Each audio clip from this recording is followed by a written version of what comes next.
فیصل آباد کے مریضوں کے لیے تمام سہولیات جو ہے وہ مہیا کر رہا ہے. عوام کی طرف سے بھی بڑے شکوے اور شکایتیں موجود ہیں.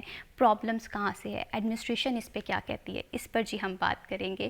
اس پر ٹاپک پہ گفتگو کرنے کے لیے ہمیں پروگرام میں جوائن کیا ہے ڈاکٹر رانا ندیم صاحب نے.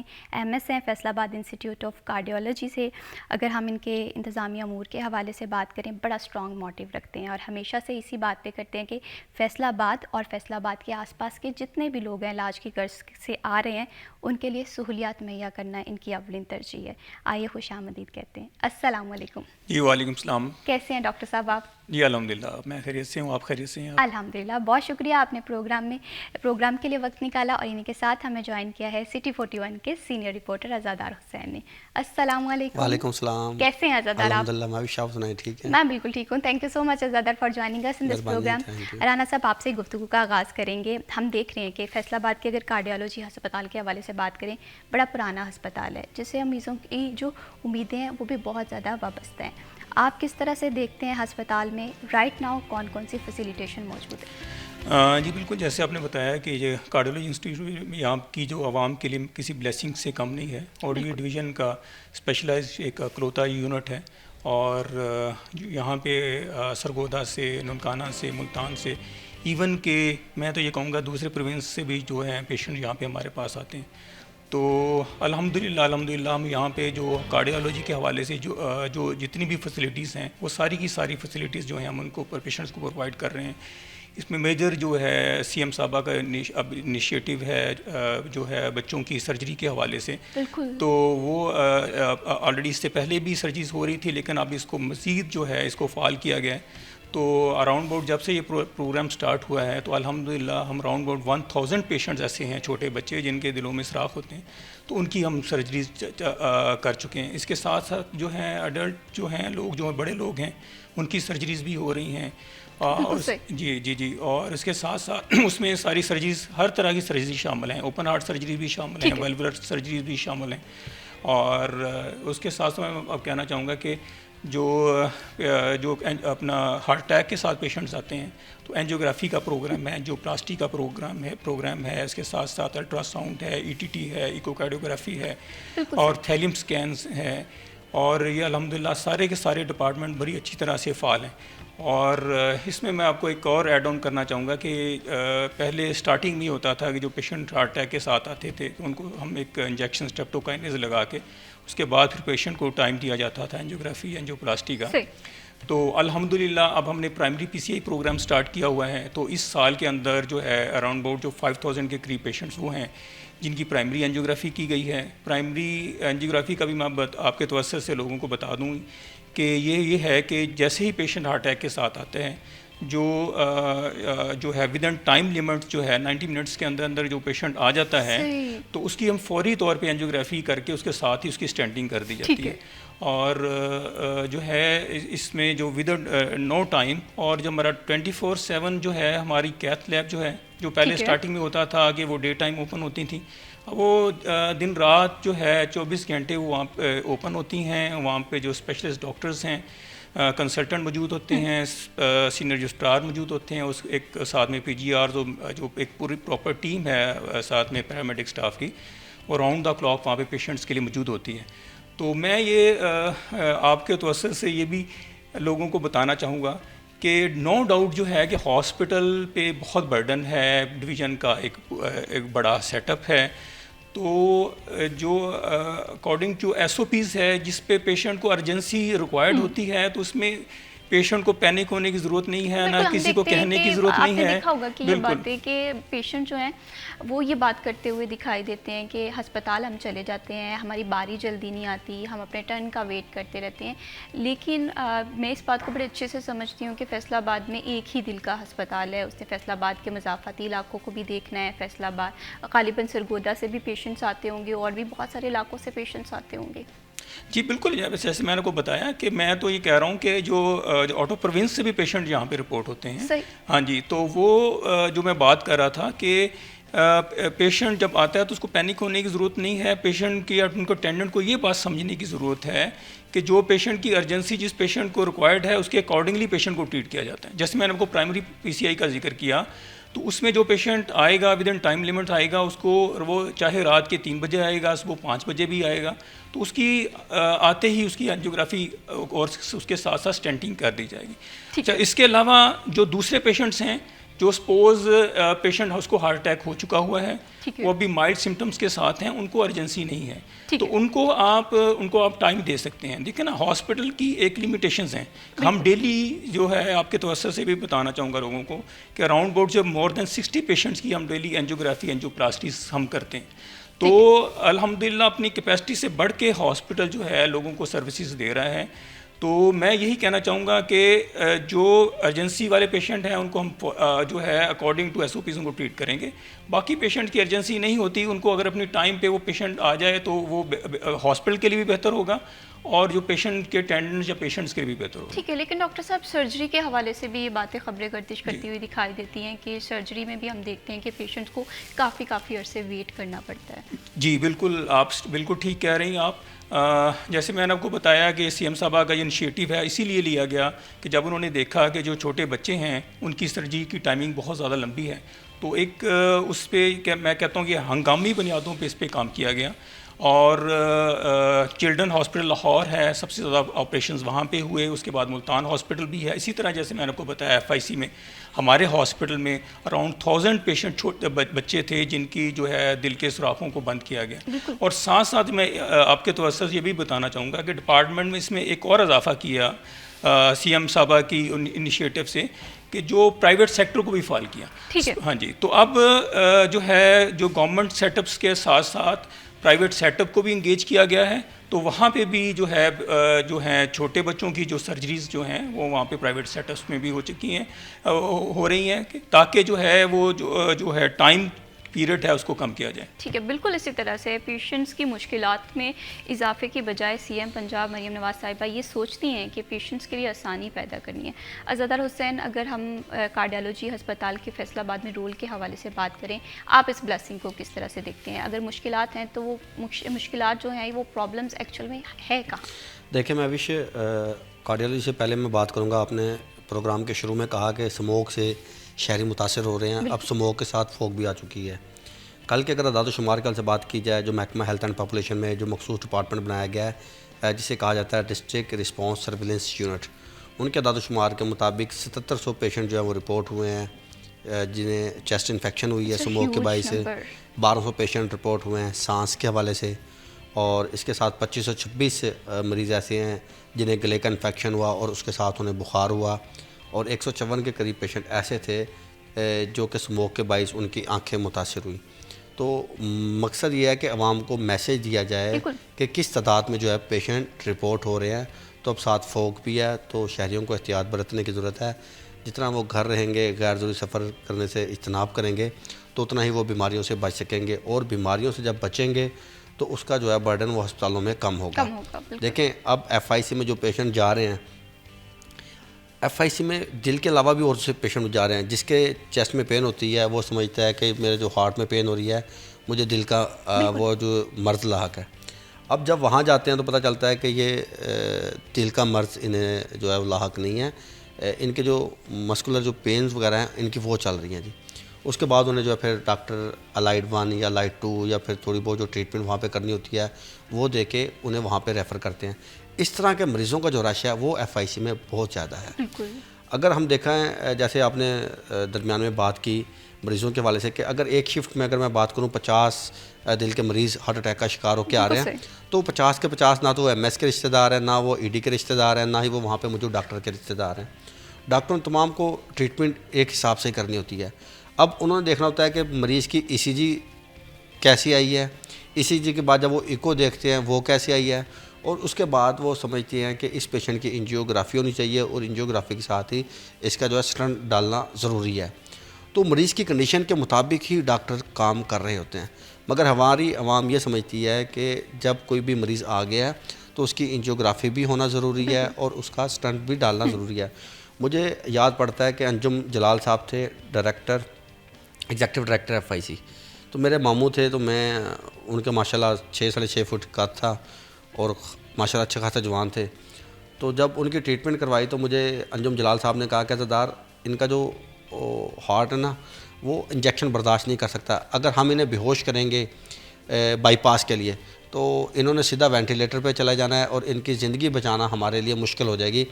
اس لیے میرا مشورہ یہ ہے کہ انہیں میڈیسن کے اوپر رکھیں. یہ 1 ہفتہ نکال جائیں, یہ 2 سال نکال جائیں میڈیسن پہ, یہ 10 سال نکال جائیں, مگر اگر ہم ان کا بائی پاس کریں گے تو وہ ان کے لیے خطرناک ہوگا. تو اس لیے آپ انہیں میڈیسن پہ رکھیں. تو الحمدللہ 5 سے 6 سال وہ میڈیسن پہ انہوں نے جو تھا وہ گزارے, اور اس کے بعد اللہ تعالیٰ کو پیار ہو. تو مگر بات یہ ہے کہ کنسلٹیشن ہم دیکھ رہے ہیں کہ پیشنٹس کو بڑی اچھی پرووائڈ کی جا رہی ہے, لیکن بات یہاں پر آتی ہے کہ پیشنٹس کی جانب سے یہ موقف اختیار کیا جاتا ہے کہ علاج میں مسائل کا سامنا کرنا پڑتا ہے, اکثر اوقات ڈیلے آ جاتا ہے, لیکن کہیں نہ کہیں یہاں پر کارڈیالوجی ہسپتال کی انتظامیہ اپنا پوائنٹ آف ویو بھی رکھ رہی ہے. فردر بھی آپ کے مسائل کے حوالے سے پروگرام میں بات کریں گے. وقت ہوا جی بریک کا, اسٹے ود اس.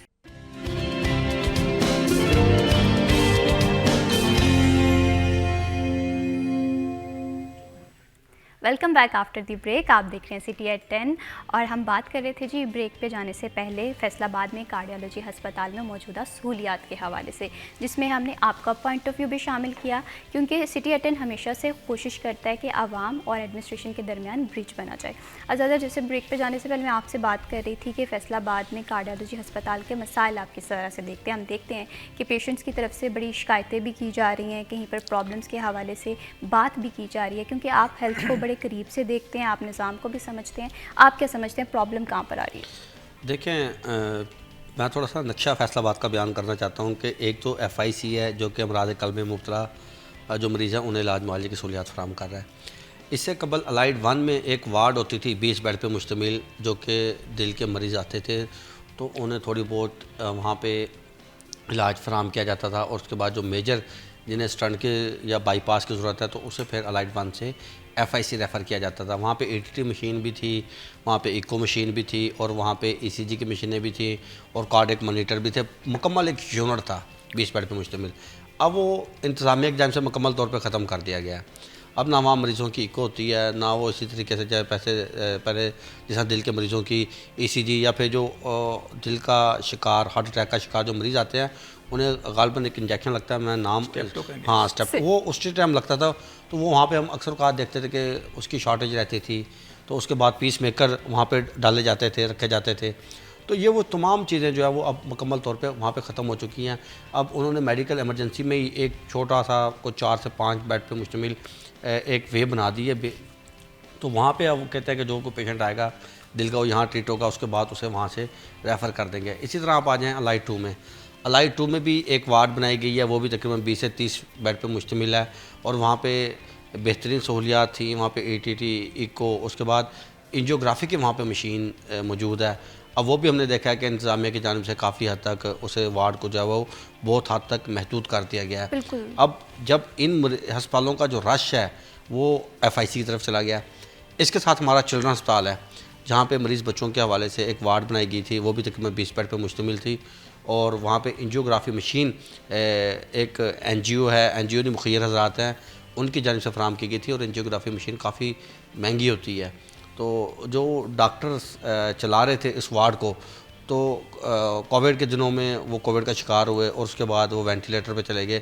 ابھی تک سننے میں آ رہا ہے کہ ان کی حالت سنبھلی نہیں ہے. ابھی 3 سے 4 سال ہو چکے ہیں, ان کی بھی حالت خراب ہے. وہ دوبارہ انہوں نے جوائن نہیں کیا چلڈرن ہسپتال کو جس طرح جوائن کرنا چاہیے تھا. پھر میرے خیال میں ایف آئی سی سے ایک ڈاکٹر وہاں پہ جاتے ہیں, اور وہ ہفتے میں غالباً 2 دن یا 3 دن جا کے بچوں کی ایکو کرتے ہیں. اب وہ جو وارڈ ہے جو فعال ہونی چاہیے تھی وہ بھی وہاں پہ غیر فعال ہے. اب ان مریض بچوں کا رش بھی جو ہے وہ ایف آئی سی کے اوپر ہے. 3 سیٹ اپ تھے, تینوں سیٹ اپ بند ہیں. اب وہ تینوں سیٹ اپ کا برڈن تو تھوڑی بہت جو بھی طبی امداد فراہم کر رہے تھے, تھوڑا بہت برڈن جو تھا وہ کم تھا. اب وہ وہاں پہ مکمل نظام ٹھپ ہونے سے سارا رش جو ہے وہ ایف آئی سی میں آ گیا. اب جو وہاں پہ اگر مشکلات کا سے بات کی جائے تو ظاہری بات ہے عملے کی بڑی شارٹیج ہے ایف آئی سی میں کافی حد تک. اس کے بعد ظاہری بات ہے انیستھیزیا کے ڈاکٹروں کی کافی ان کے پاس شارٹیج تھی, جس کی وجہ سے آئی روز بائی پاس کے حوالے سے یا جنہوں نے سرجریز وغیرہ کرانی ہیں تو اس والے سے مشکلات کا سامنا تھا. ایک ڈاکٹر ہے وہ 5 آپریشن کر سکتا ہے, 2 کر سکتا ہے, 3 کر سکتا ہے. اب وہ پوری لسٹ جو ہے وہ 24 گھنٹے مریضوں کا آپریشن نہیں کر سکتا, اور کئی آپریشن ایسے ہوتے ہیں پیچیدہ ہوتے ہیں اور وہ آدھے سے 1 گھنٹے کے بجائے 4-4 5-5 گھنٹے بھی اس کے اوپر لگ جاتے ہیں نا. اچھا اب ہوتا کیا, اب دیکھ رہے ہیں کہ ایک تو جو طویل لسٹ ہے مریضوں کی, ایک تو وہ ہوتی جا رہی ہے رش بڑھنے کی وجہ سے, اور اس کے ساتھ ادویات کے حوالے سے مریضوں کی بہت زیادہ شکایات ہیں کہ او پی ڈی میں جو گھر گھر ادویات جا رہی تھی, پہلے 5 سے 6 اقسام کی میڈیسن ملتی تھی, اب 1 سے 2 قسم کی میڈیسن دی جاتی ہیں, باقی 3 سے 4 میڈیسن جو ہے وہ مریضوں کو وہاں پہ فراہم نہیں کی جا رہی. او پی ڈی کے حوالے سے بات کی جائے, جگہ تنگ ہے, رش وہاں پہ بہت زیادہ ہے, اور ڈاکٹروں کی تعداد جس طریقے سے ہونی چاہیے, جس تعداد میں ہونی چاہیے وہ ڈاکٹروں کی تعداد نہیں ہے. اور یہی وجہ ہے کہ جب کوئی مریض جاتا ہے تو اسے پراپر ایک ٹائم جو ہے مریض کو وہ نہیں مل پاتا جو کہ وہ ڈاکٹر سے ایک خواہش کر رہا ہوتا ہے کہ میں ڈاکٹر کے پاس جاؤں گا, مجھے 10 سے 15 منٹ یا 5 منٹ ڈاکٹر جو ہے تسلی سے چیک کرے گا. اب وہی پیشنٹ ہیں, اب وہی ڈاکٹروں کی تعداد ہے, مریضوں کی تعداد بڑھ گئی ہے, ڈاکٹروں کی تعداد بڑھائی نہیں گئی بلکہ بڑھانے کی بجائے کم کر دی گئی ہے. تو وہ سارے وہ بوجھ ہے جو کہ ایف آئی سی انتظامیہ کو برداشت کرنا پڑا ہے. ابھی پچھلے دنوں جب آئے تھے وزیر صحت خواجہ سلمان رفیق, تو ان سے بات ہوئی تو انہوں نے کہا کہ آج ہم سرگودا انسٹیٹیوٹ کا جو ہے افتتاح کر کے آئے ہیں کہ وہاں پہ غالباً او پی ڈی ٹیپ انہوں نے چلا دیا ہے کہ تھوڑا بہت رش جو ہے وہ سرگودل سائڈ کا وہ کم کیا جا سکے. خوشاب, میاں والی, بکر جو بالکل. اگر ہسپتالوں پہ برڈن کم ہو جائے گا نا تو میں سمجھوں گی کہ فیصل آباد کے یہ جو پیشنٹس ہیں نا ان کی گلے شکوے جو ہے کم ہو جائیں گے. ڈاکٹر صاحب آپ سے میں اس حوالے سے جاننا چاہتی ہوں کہ مریم نواز صاحبہ کا انیشیٹو تھا کہ دل کے مریضوں کو ادویات جو ہیں وہ ڈور سٹیپ پہ ملیں گی, لیکن ہم دیکھ رہے ہیں کہ یہاں پر بھی پیشنٹس کو مشکلات کا سامنا کرنا پڑا ہے. ابھی عزادات بتا رہے تھے کہ پہلے جو ہے 5 سے 6 ادویات پیشنٹس کو دی جاتی تھی, اب غالباً 2 دی جاتی ہیں.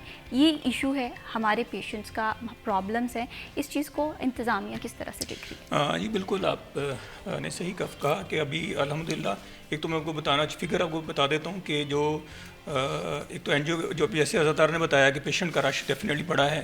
پچھلے سال اگر 50,000 پیشنٹ پر منتھ پہ میڈیسن لے کے جا رہا تھا تو وہ بڑھ کے 80,000 پہ چلا گیا ہے. 30,000 پر منتھ جو ہے پیشنٹ انکریز ہوا ہے جو او پی ڈی میڈیسن لینے کے حوالے سے تھا. تو وہ اس کی ایک ریزن جو یہ بھی ہے کہ جو ہے پیشنٹ کو اس کے 2 اسٹیپ پہ ان کے گھر پہ جو میڈیسن جو پرووائڈ کی جاتی ہے.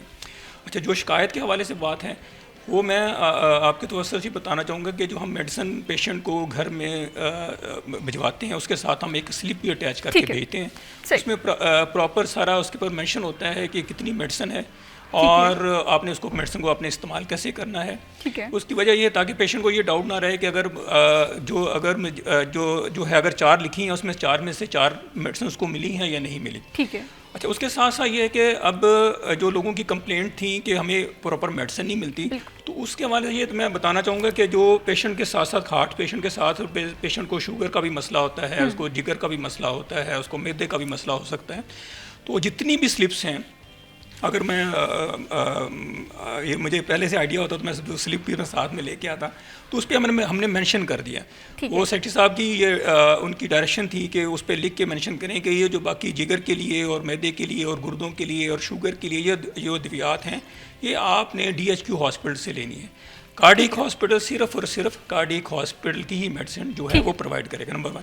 اور دوسری ایک چیز ہے کہ یہ بھی لوگوں کو اپنا میں سمجھتا ہوں کہ ایک آپ کے توسط سے میسیج جو چلا جائے گا ان کے پاس, کیونکہ کارڈیک پیشنٹ کی میڈیسن جو ہے ایک تو اس نے ساری زندگی کھانی ہے, اس نے ہمیشہ کھانی ہے, لیکن اس میں کمی زیادتی ہو سکتی ہے.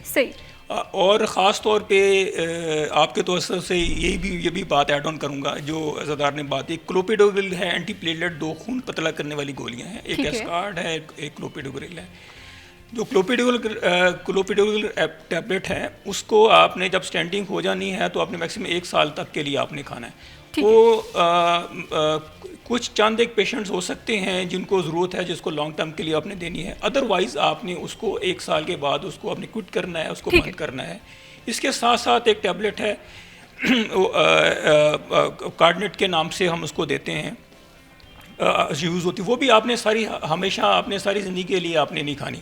جس پیشنٹ کی سرجری ہو گئی ہے, جس پیشنٹ کی اسٹینٹنگ ہو گئی ہے, اس پیشنٹ کو بھی اس کے بعد وہ میڈیسن کھانے کی ضرورت نہیں ہے. تو وہ جو پیشنٹ کی شکایت ہوتی ہے نا کہ ہمیں وہ معدے, خاص طور پہ جو ہوتا ہے کہ معدے کا کیپسول ہمیں نہیں دیا گیا. اچھا, وہ ایک تو وہ ہے, اور دوسرا جو ہے اینٹی پلیٹلیٹ کا, جیسے میں نے آپ کو بتایا کہ وہ جو پیشنٹ ہے، اس لیے ہم بار بار لوگوں کو کہتے ہیں کہ اگر اس طرح کی کوئی شکایات ہیں وہ آگے ڈاکٹر سے کنسرن کریں، ان سے بات کریں. اور میرا جو ہے ایم ایس کا جو دروازہ ہے لوگوں کے لیے جو ہے وہ ہر وقت 24 گھنٹے کھلا ہے. وہ جب بھی میرے پاس آنا چاہیں، وہ میرے ساتھ کسی بھی معاملے پہ وہ ڈسکس کر لیں، تو انشاءاللہ ان کی جو بھی مشکلات ہیں، جو بھی پریشانیاں، جو ان کے جو ریزرویشن ہے، ان کا انشاءاللہ مداوع کیا جائے گا. بالکل اسی طرح سے ڈاکٹر صاحب یہ آپ نے بڑی اچھی بات کی ہے کہ اکثر پیشنٹس کو یہ لگ رہا ہوتا ہے کہ شاید انتظامیہ ان کے مسائل اس طرح سے نہیں سنے. اور دوسری بات ادویات کے حوالے سے آپ نے بہت اچھے سے یہ پوائنٹ آف ویو کلیئر کیا. مجھے یہ لگتا ہے کہ سیلف میڈیکیشنز پہ بھی ہم کہیں نہ کہیں بہت زیادہ ڈیپینڈنٹ ہیں، جس کی وجہ سے ہماری جو پرابلمس ہیں وہ بہت بڑھ رہی ہیں. بالکل بالکل. اچھا یہ بالکل آپ نے جو سیلف میڈیکیشن کی بات کی. اچھا سم ٹائم یہ ہوتا ہے کہ پیشنٹ ڈائریکٹلی میرے پاس آ جاتے ہیں تو میں ان کو سمجھاتا ہوں تو وہ پھر کہتے ہیں نہیں ڈاکٹر صاحب ہمیں اس سے بڑا سکون تھا. تو ایک جو آپ کی ایک سائیکی بنی ہوتی ہے نا کہ شاید میں پہلے 6 میڈیسن کھا رہا تھا تو وہ اگر اس میں ایک مس بھی ہوگی نا، سائیکالوجیکل بھی ایک افیکٹ ہوتا ہے کہ وہ سمجھتا ہے کہ شاید ایک میڈیسن جو کم ہوئی نا اس وجہ سے اگر وہ مسکولر پین بھی ہو رہی ہے تو شاید اس وجہ سے مجھے پین ہونا شروع ہو گئی ہے. اور میں دوسرا یہ بھی میں بات کرنا چاہوں گا کہ دیکھیں جو ابھی عزادار صاحب نے یہ بات کی کہ دیکھیں سی ایم صاحبہ جو ہیں اس پہ بڑی فوکسڈ ہیں، خاص طور پہ ہیلتھ ایشوز پہ. اب یہ دیکھیں بہت بڑا انیشیٹو ہے کہ سرگودا کے انسٹیٹیوٹ جو ہے وہ اب کی او پی ڈی اسٹارٹ ہو گئی ہے اور اس کی بھی ٹائم لائن ڈپارٹمنٹ کو سی ایم صاحبہ کی طرف سے دے دی گئی ہیں کہ اس ٹائم لائن کے اندر آپ نے اس کو فلی فنکشنل کرنا ہے. اب اس کا اکوپمنٹ بھی خریدا جا رہا ہے، اس کی میڈیسن بھی خریدی جا رہی ہیں، اور اسی طرح اس کے ساتھ ساتھ ساہی وال ہاسپٹل کے اندر بھی اس کو بھی جو ہے بڑے شارٹ ٹائم کے اندر پراپر فعال کیا جا رہا ہے. تو اس کے ساتھ ساتھ جو ہے ڈسٹرکٹ اپنا لیول پہ جیسے جھنگ میں وہاں پہ بھی کیتھ لیب جو ہے لگائی جا رہی ہے، ڈاکٹرز کے انٹرویو کیے جا رہے ہیں، وہاں پہ بھی اینجیوگرافی سٹارٹ ہو جائے گی. تو اس چیز کی جیسے آزاد عارض صاحب نے اس چیز کی نشاندہی کی کہ وہ یہ سارے کا سارا جو برڈن تھا پیریفری کا وہ ایف آئی سی پہ تھا. تو جب یہ سرگودا فنکشنل ہوگا، ساہی وال فنکشنل ہوگا، جھنگ کی کیتھ فنکشنل ہوگی، جڑا والا فنکشنل ہوگا، تو ڈیفینیٹلی جو ہے ایف آئی سی پہ وہ ہے وہ بوجھ انشاءاللہ کم ہوگا. اور ساتھ ساتھ میں یہ بھی بتانا چاہوں کہ لوگ اکثر آ کے کہتے ہیں کہ میں سمجھتا ہوں کہ فورن سے زیادہ پاکستان میں ہیلتھ فیسلٹیز بہتر ہیں. آپ باہر جب ایمرجنسی میں جاتے ہیں، انگلینڈ چلے جائیں، امریکہ چلے جائیں، وہاں پہ 8 گھنٹے کے لیے آپ کو کیو میں لگنا پڑتا ہے، ویٹ کرنا پڑتا ہے. یہاں پہ تو آپ دیکھیں ڈائریکٹ آپ نے دیکھا ہوگا کہ او پی ڈی میں تو اس طرح سے مسائل ہیں کہ مہینوں لگ جاتے ہیں اپائنٹمنٹ کے حوالے سے. ایسے بھی شمار پرابلمز ہیں جو کہ ایک عام شہری فیس کر رہا ہے ہیلتھ کے مسائل کے حوالے سے. لیکن جب کینوس پہ چیزیں آ رہی ہوتی ہیں، جب ایک ٹرو پکچر ہمارے سامنے آتی ہے تو ہمیں پتہ چلتا ہے کہ مسائل کہاں پر ہیں، آیا ہماری طرف سے کون سی غلطیاں ہو رہی ہیں. فردر بھی جی ہیلتھ کے مسائل کے حوالے سے بات کریں گے. وقت ہے بریک کا، اسٹے ود اس.